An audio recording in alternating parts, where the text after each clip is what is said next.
Ya, mungkin Anda ada pertanyaan atau boleh saya bertanya, silakan.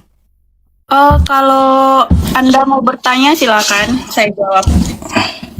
Oh, kalaunya saya bertanya, Anda tadi kan mengakunya sebagai Kristen ya? Oke. Mana perintah Yesus agar kita menjadi Kristen? Perintah Yesus agar kita menjadi Kristen. Mm-mm. Perintah untuk menjadi Kristen itu tidak ada, Bang, tapi dia suruh kita untuk dia nggak menamai sebagai Kristen gitu. Karena kan Kristen Lalu, itu dari bahasa, kalau nggak salah Mbak, bahasa, kenapa? kalaunya Yesus tidak kenal Kristen, lalu ngapain Anda jadi Kristen gitu? Abang udah baca belum? Apa Kristen tuh? itu berdiri, didirikannya gereja itu Kristen itu didirikan di Antioquia setelah Yesus diangkat. diangkat, ya betul. Iya, dipelopori oleh Paulus. Saya tahu. Yang mau saya tanya sekarang, ini backgroundnya siapa gurunya itu, maksudnya gimana ya, Bang? Ini adalah sebuah pernyataan dari seorang pendeta ketika ditanya jemaatnya, Mbak. Mari kita simak dulu ya sebuah video yang saya bukakan buat Mbak nih.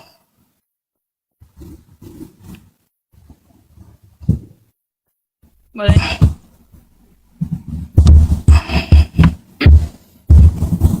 Kita tahu kisah Yesus itu di Perjanjian Baru mengisahkan dari Yesus lahir sampai Yesus di umur 12 tahun, dan di umur 12 tahun Yesus itu hilang, tiba-tiba muncul di umur 30. Nah, pertanyaannya, kemana Yesus pada saat itu, dan kenapa kisah-kisah Yesus itu tidak ditulis di dalam Alkitab? Terima kasih. Yesus memulai pekerjaannya, dia berumur kira-kira 30 tahun. Ini pendetanya kita nih. tahu bahwa masa kecil dia terakhir dicatat itu adalah umur 12 di Bait Allah, ya. Cuman Alkitab itu disebutkan untuk memberitahu segala sesuatu tentang Yesus. Jadi dengan kata lain adalah bahwa mengapa itu tidak dicatat? Jelas karena dianggap tidak penting untuk dicatat, ya. Tapi muncul pertanyaan, Yesus itu memang pergi kemana pada usia itu? Yesus tidak kemana-mana, dia tetap tinggal di Nazaret. Ya, dia bikin apa saja kalau begitu di Nazaret? Menurut saya dua hal. Pertama, sekolah Yahudi, SD, SMP, SMA, ikut sekolahnya Yahudi. Kedua, dia sambil membantu mamanya karena kelihatannya bapaknya mati muda. Berarti Yesus ambil profesi bapaknya. Sambil sekolah, dia bantu orang tua untuk menghidupi adik-adiknya karena Yesus punya adik.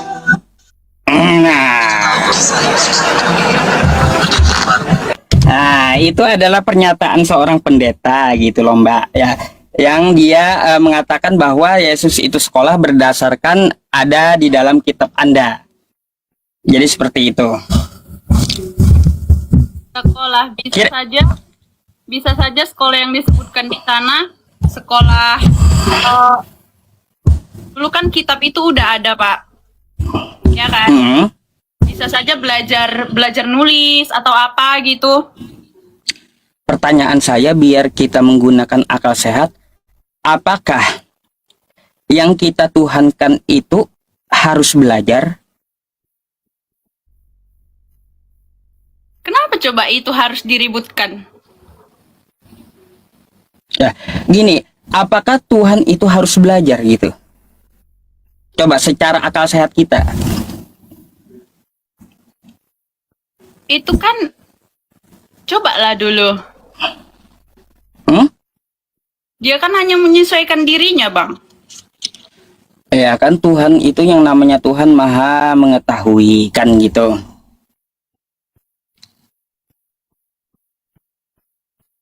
Sebentar ya, saya lihat di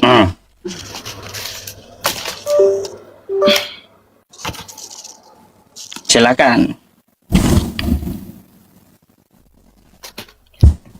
Anda ini sekarang mempermasalahkan kenapa Yesus dibilang sekolah. Kan? Bingung saya, Mbak. Kalau Yesus itu yang dituhankan oleh umat Kristen itu sekolah, maka banyak pertanyaan yang timbul dari pemikiran saya. Salah satunya siapa gurunya? Gitu. Omongan dari pendetanya tidak ada dituliskan di dalam Alkitab yaitu sekolah, iya kan? Itu hanya menurut pendetanya saja.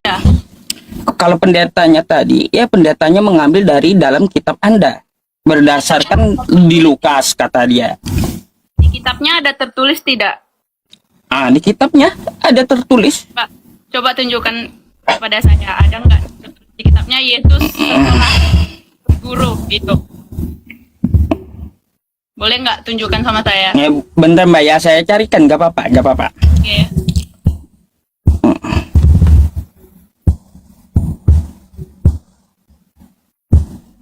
Nih ya, Pengguna baru diskon hotel Yesus sekolah. mm-mm. Sabar ya. Nih, kita lihat video lengkapnya. Baru Saya mau mengisahkan dari Yesus lahir, Nanti pendetanya menunjukkan ayatnya. Yesus di umur 12 tahun. Pendetanya menunjukkan ayatnya. Di Biar umur saya- 12 tahun, Yesus itu hilang. Tiba-tiba muncul di umur 30. Nah, pertanyaannya, kemana Yesus pada saat itu? Dan kenapa kisah-kisah Yesus itu tidak ditulis? Kisah-kisah Yesus itu ya, kenapa tidak ditulis di dalam Alkitab? Apakah karena belum ada penemuan manuskrip atau bapak-bapak gereja belum ada sejarahnya gitu loh Pak, belum ditemukan. Terima kasih. Saudara bisa mendengar buat saya ya. Di YouTube ada judulnya The Lost Years of Jesus, tahun-tahun Yesus yang hilang. Ini memang mempersoalkan apa yang saudara tanya, karena Yesus memulai pekerjaannya dia berumur kira-kira 30 tahun. Padahal kita tahu bahwa masa kecil dia terakhir dicatat itu adalah umur 12 di Bait Allah, ya. Dan setelah itu berarti ada sekitar 17 tahun yang Tuh lihat Mbak di layar. ya. Ini ada berbagai macam pandangan seputar The Lost Years of Jesus. Tadi Saya dapatkan banyak Anda kutipan menunjukkan ayatnya dari kan? Injil Al-Tufulia. Ya itu pendetanya nanti nunjukin ayat dia. Terus juga ada pandangan juga dari The Gospel of Matthew, Injil palsu Matius. Juga ada The Gospel of Thomas, keterangan dari Injil Thomas. Yesus umur 5 tahun, apa yang terjadi? Yuk, semua. Yesus umur 6 tahun, Hmm. umur 12 tahun.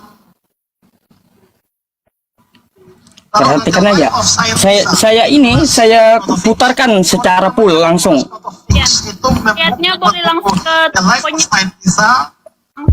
Ke poinnya. Gimana gitu? Nah, bentar nih. Di sebuah tempat yang bernama Lhasa di ibu kota Tibet, tepatnya biara yang bernama biara Himis. Terdapat ribuan naskah kuno tentang kehidupan Nabi Isa di timur. Naskahnya bisa dipertanggungjawabkan itu Pak, maksudnya memang Sebentar saya jelaskan Nicholas Notovix bahwa Yesus yang diperbuat oleh Nih. Nih, dia tunjukin dalilnya nih. Kalau semuanya itu Ayatnya. harus dituliskan satu persatu, maka agaknya dunia ini tidak dapat memuat satu kitab yang harus ditulis itu. Terus, Yohanes 30-31, Hmm. memang masih banyak tanda lain dibuat Yesus di depan mata murid-muridnya yang tidak dicatat dalam kitab ini. Tapi semua yang tercantum di sini telah dicatat supaya kamu percaya bahwa Yesus Mesias Anak Allah. Boleh Perhatikan ini penting. Tujuan Alkitab ditulis adalah supaya kamu percaya Yesus Mesias Anak Oke Mbak, yang jelaskan di situ ada ayat-ayatnya dari Alkitab Anda katanya, kata Bapak pendeta tersebut. Boleh disebut nggak Pak itu ayat yang tertulis mana? Soalnya saya tadi tidak bisa baca karena agak blur gitu. Ini saya kasih link aja sama mbaknya nanti ya, biar mbaknya catat sendiri waktu melihat videonya nanti gitu ya. Nanti saya DM, saya kasih link ya, Tapi link videonya.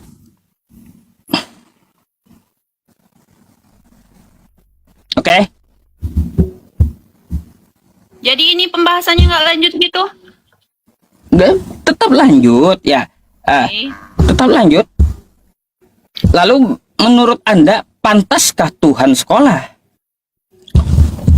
Menurut saya ya, karena tidak ada di dalam Alkitab dituliskan Yesus sekolah, jadi menurut saya itu ya bisa saja Tuhan Yesus itu ya tidak dituliskan tadi di Alkitab, bisa saja dia ya kayak tidak sekolah tapi ya kayak tinggal sama mamanya gitu, kan tidak disebutkan sekolah, berguru. Di video itu dia menjelaskan dia saat itu membantu orang tuanya, terus juga sambil bersekolah. Itu kan video. Itu kan video. Iya, video. Tidak- Video. Nanti videonya saya kasih sama Anda nanti gitu ya, Mbak ya. Di situ pendetanya menunjukkan beberapa referensi bahwa Yesus itu sekolah gitu. Nah, nanti Anda bisa catat di situ. Oke? Gitu. Nanti saya DM, Mbak. Nggak apa-apa. Belajar, mari belajar gitu. Kita teliti kan gitu ya. Kita ini hanya diskusi untuk belajar kan kayak gitu. Bukan untuk cari menang atau kalah.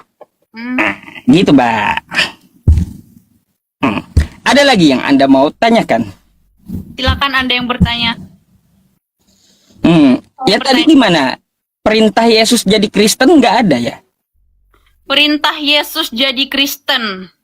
Hmm. Kalau dia menyuruh umatnya untuk mengikut dia itu, tapi ya dia menyuruh, datanglah kepadaku, katanya. Mbak tahu nggak Yesus itu diutus untuk bangsa apa? Bangsa Israel pertama kalinya. Anda bangsa Israel bukan?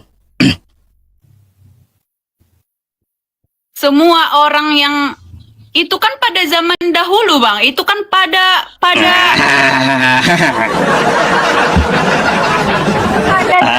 Kan Yesus ngomong, Mbak ya. Mbaknya sendiri juga udah tahu tuh. Itu kan pada perjanjian lama. Ada tulis di Alkitab. Dia sebentar ya. Ada tertulis, beritakanlah kepada seluruh dunia. Yang Markus saya 16 kan gitu. Markus 16. Yang tadi dia bilang, yang Anda bilang diutus pertama kalinya untuk bangsa Israel. Terus bukan diutus untuk bangsa Israel, tapi dia menampakkan diri pertama kalinya di sana. Nih, coba Mbak, ya lihat ajaran Yesus. Mana? Bentar.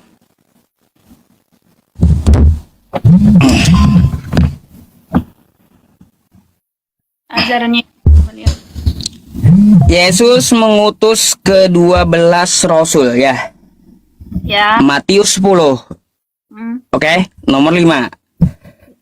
Ke-12 murid itu diutus oleh Yesus.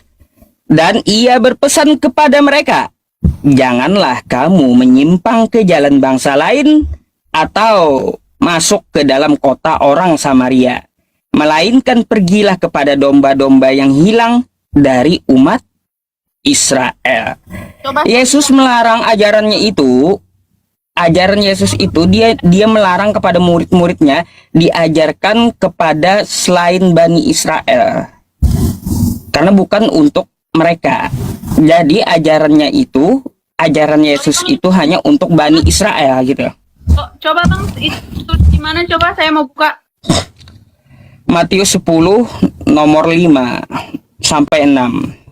10. Ayat sebelumnya bisa Anda tunjukkan nggak? Ini awal mula perikop ini. Coba perhatikan layar. Yesus, Matius 10, 5 dan 6.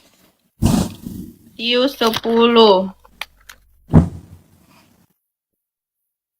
Yesus memanggil ke-12 muridnya dan memberi kuasa kepada mereka. Itu yang mana satu sih? Oh iya, sorry. Ke-12. Studi itu soalnya jangan kamu menyimpan bangsa itu, melainkan percaya kepada dan bertakkanlah kerajaan surga sudah dekat. Ini Pak, Yesus berkata jangan menyimpang ke jalan bangsa lain atau masuk ke kota orang Samaria, karena orang Samaria ini tidak mengenal Tuhan. Jangan kamu menyimpang. Maka dia murid yang diutus Tuhan Yesus inilah yang harus memberitakan Injil gitu. Jadi, ajaran dari bangsa Samaria, jangan kita ikut mereka. Biarlah kita yang mengajarkan mereka, biar mereka ikut kita. Biar mereka ikut mendengarkan. Iya, ajarannya kan kayak gitu. Makanya Yesus menyuruh ajarannya jangan sampai keluar dari Bani Israel kan? Jangan kamu menyimpang ke bangsa lain. Karena bangsa lain ini mungkin bisa jadi tidak mengenal Tuhan Yesus. Kita jangan menyimpang ke sana, kita jangan ikut seperti mereka begitu. Coba kalau kita lihat konteksnya, bahkan gini Mbak, saya mohon maaf ya Mbak ya, bukan menurut saya ini agak kasar ini ayat gitu. Coba Anda buka Matius 15 nomor 24. Sorry, nomor berapa? Matius berapa? 15 Matius 15 nomor 24. Matius 15 nomor 24. Oke, tolong bacakan Pak. Tetapi Yesus, jawab Yesus, aku hanya diutus kepada domba-domba yang hilang dari umat Israel. Jadi kayak gini ya. Nih, kita baca dari awal perikop aja Mbak ya. Biar enak gitu ya. Saya yang bacain. Lalu Yesus pergi dari situ dan menyingkir ke daerah Tirus dan Sidon. Maka datanglah seorang perempuan Kanaan dari daerah itu dan berseru, kasihanilah aku ya Tuhan, anak Daud, karena anakku perempuan kerasukan setan dan sangat menderita. Tetapi Yesus sama sekali menjawabnya. Lalu murid-muridnya datang meminta kepadanya, suruhlah ia pergi. Ia mengikuti dengan berteriak-berteriak.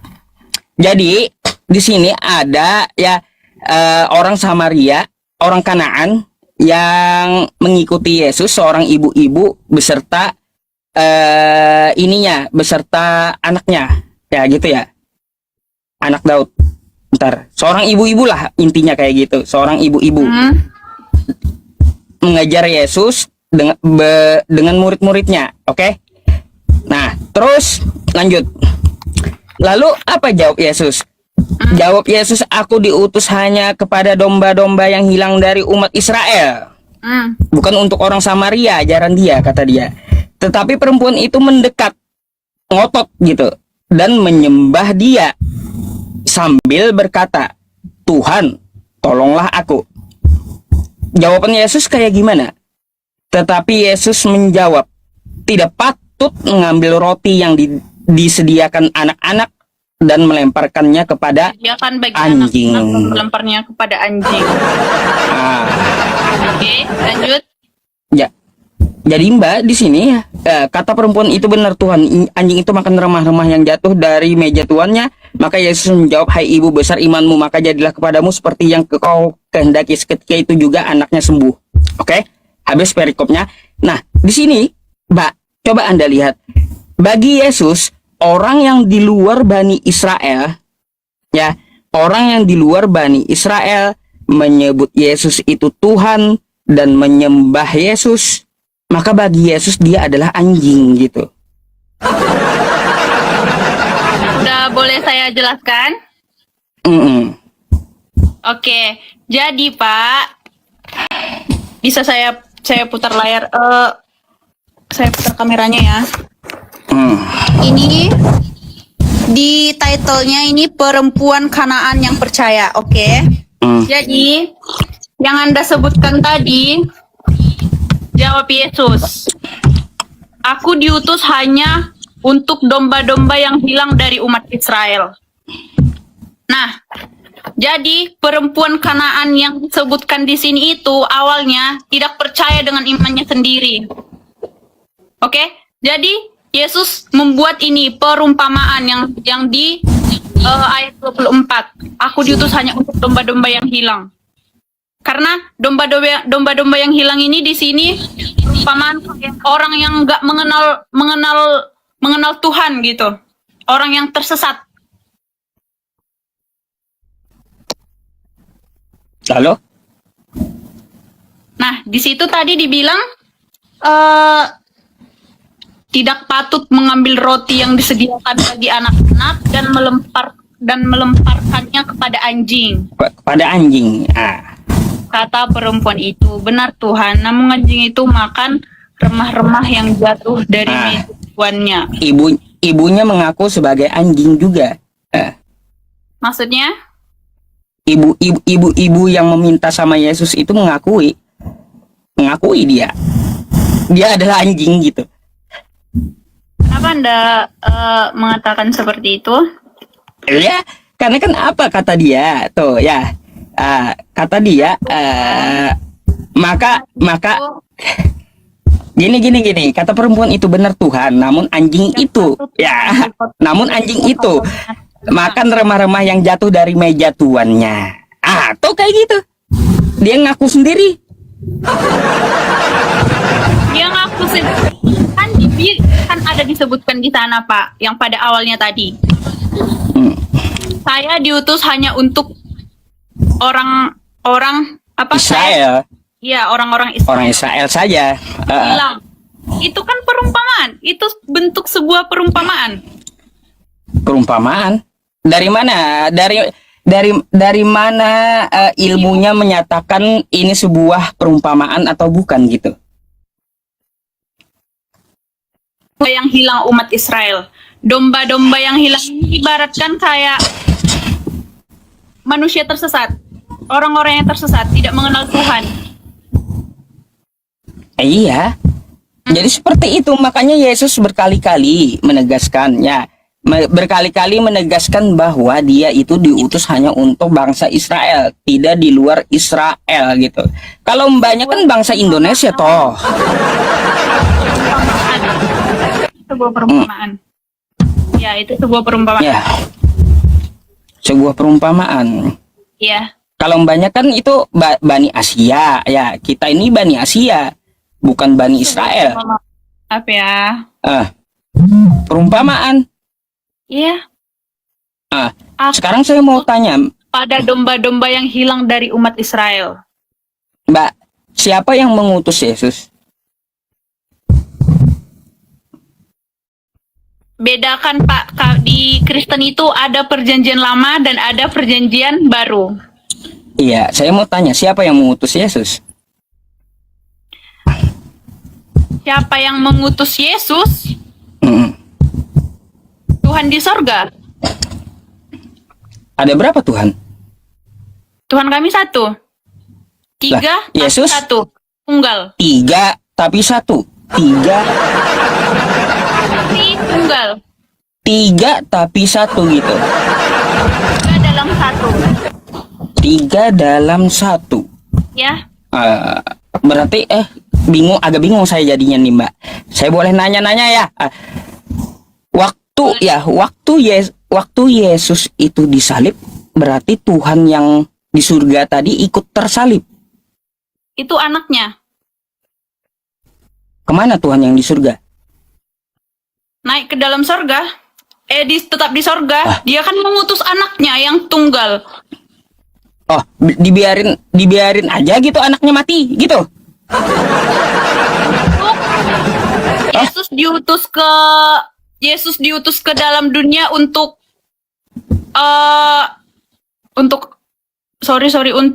menembus dosa-dosa manusia.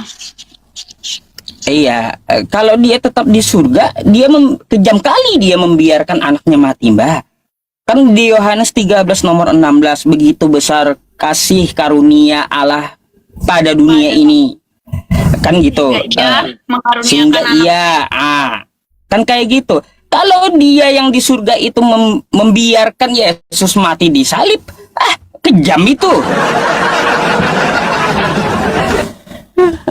Bertentangan gitu.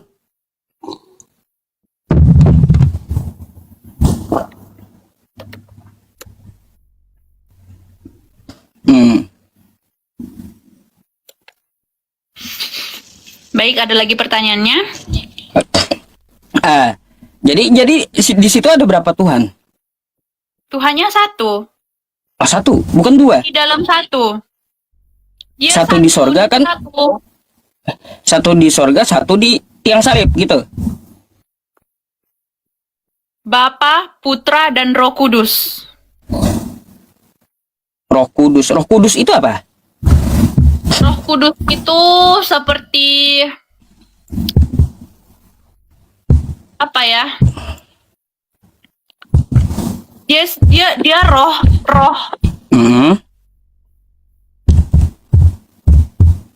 Halo? Kenapa? Lalu Roh Kudus itu apa itu? Roh Kudus itu ya seperti yang saya bilang tadi, dia roh. Tuhan atau bukan? Dia bukan Tuhan. Oh, bukan Tuhan, Roh Kudus, bukan Tuhan ya. Lalu apa yang tiga dalam satu tadi apa itu? Ya, yang pertama tadi Tuhan yang ada di dalam sorga. Terus yang kedua Yesus yang diutusnya ke dalam dunia. Terus Roh Kudus itu seperti kayak jiwa Tuhan yang tidak terlihat gitu. Aduh, nggak ngerti saya, Mbak. Makanya nggak ngerti karena memang belum jadi Kristen. Mbak, gini. Coba Anda buka Lukas 2 nomor 11. Coba Iya, Kak. Anda buka Lukas 2 nomor 11 dulu. Coba. Iya, kenapa? Bisa tunjukkan saya ayatnya langsung dan baca Bisa. Lukas 2 Ya boleh, ayat kita baca ya. 11. Lukas 2 ayat 11.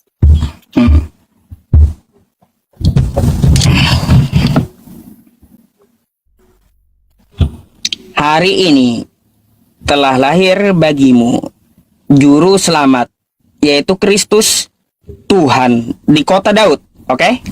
Saya mau tanya dulu, betul yang lahir ini adalah Tuhan? Itu di ayat berapa? Lukas 2 nomor 11.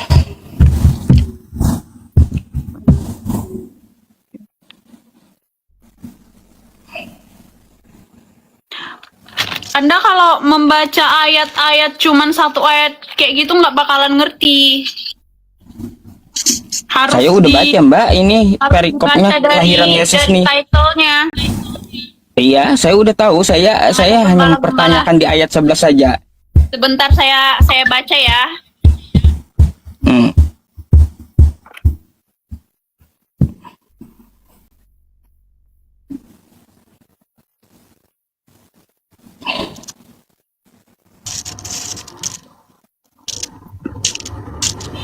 Bisa satu jus ini hilang nih, gawat ini. Bisa satu jus hilang ini.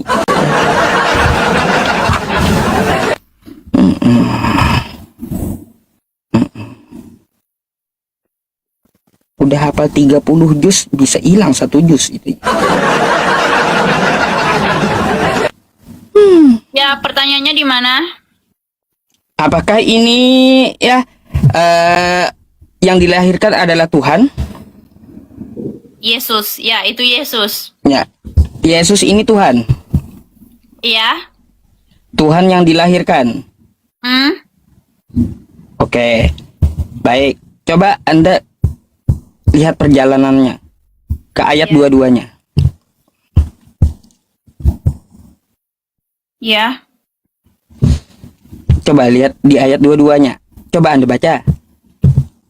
Dan ketika genap waktu pentahiran menurut hukum Taurat, ya, menurut hukum Taurat Musa, mereka membawa dia ke Yerusalem untuk menyerahkannya kepada Tuhan. Tuhan. Kan Tuhan tadi baru lahir. Kenapa ada Tuhan lagi? Itulah tadi Allah Bapa di sorga. Bapa di sorga. Karena kan umat-umat dulu itu udah mengenal Allah Bapa di sorga toh. Jadi mereka itu Saya janggalnya kayak gini, Mbak. Janggalnya kayak gini. Ada berapa Tuhan udah? mereka kan belum mengenal Yesus ini siapa. Yang Tuhan yang mereka kenal itu adalah Bapa yang di sorga.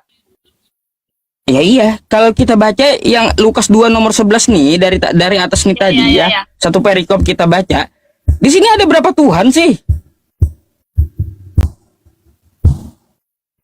Yesus yang itu kan Yesus yang masih bayi kan, yang tadi kita baca itu yang pertama. Ya, tadi Yesus yang lagi bayi dibawa Maria, lalu diserahkan ke Yerusalem, ke bait Tuhan. Orang Yerusalem tahu nggak itu Tuhan? Anak bayi itu. Lah, Mereka kan awalnya Kan belum tahu tahu, mereka. belum percaya, belum tahu kalau Yesus yang baru lahir itu Tuhan dari sorga. Mereka kan belum tahu. Lalu Dulu sebelum Tuhan Yesus lahir itu bait Allah, bait Tuhan itu nggak ada. bait Mereka Tuhan nggak ada. percaya pada Bapa di sorga. Nah, Tuhan Yesus dibawa ke sana. Jadi di sini ada berapa Tuhan? Udah dibilang tadi, Tritunggal, 3 dalam 1. Jadi mereka itu Waduh. percayanya Ada tuh. Aneh Mbak, ada Tuhan kok Tuhannya bisa COD pula. Macam mana? Mbak? makanya daripada itu baca Alkitab itu perlu dipahami, jangan cuma dibaca tapi nggak paham gitu. Anda kan cuma bisa oh gini Tuhannya 3 berarti 3 orang Tuhannya, 3 Tuhannya gitu. Padahal tidak tahu konsep yang namanya di sini Tritunggal gitu.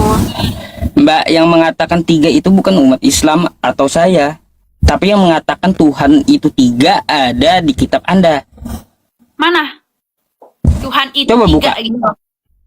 Oh, Coba Tuhan itu tunjukkan 3. sama saya. Coba lihat Boleh 1 tunjukkan Yohanes 5. ayatnya? Ya, baik. Boleh tunjukkan ayatnya sekarang? Oke. Tuhan itu 3.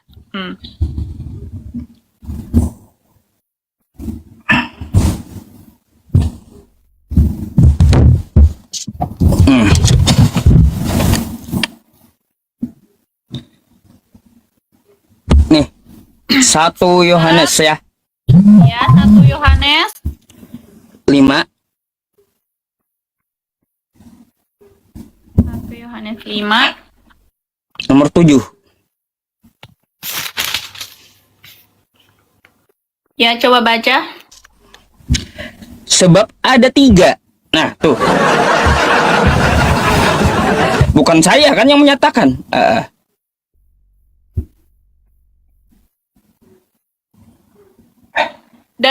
Lanjut dan ketiganya adalah 1. Coba baca.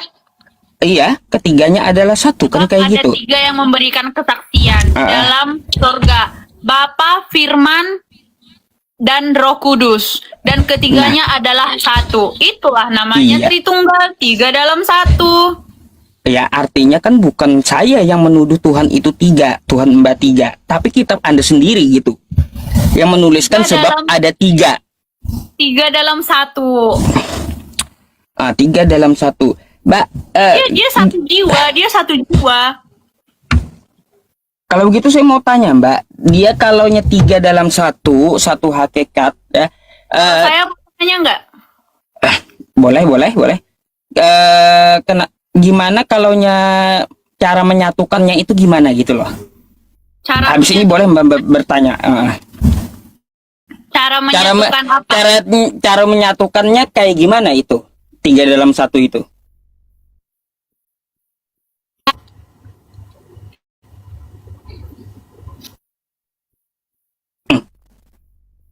Diaduk-aduk di sup, iya.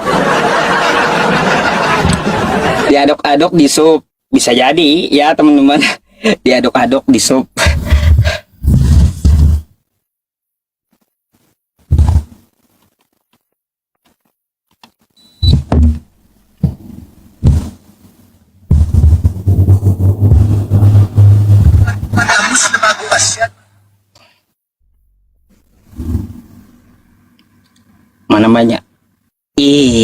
bilang, waduh mbak,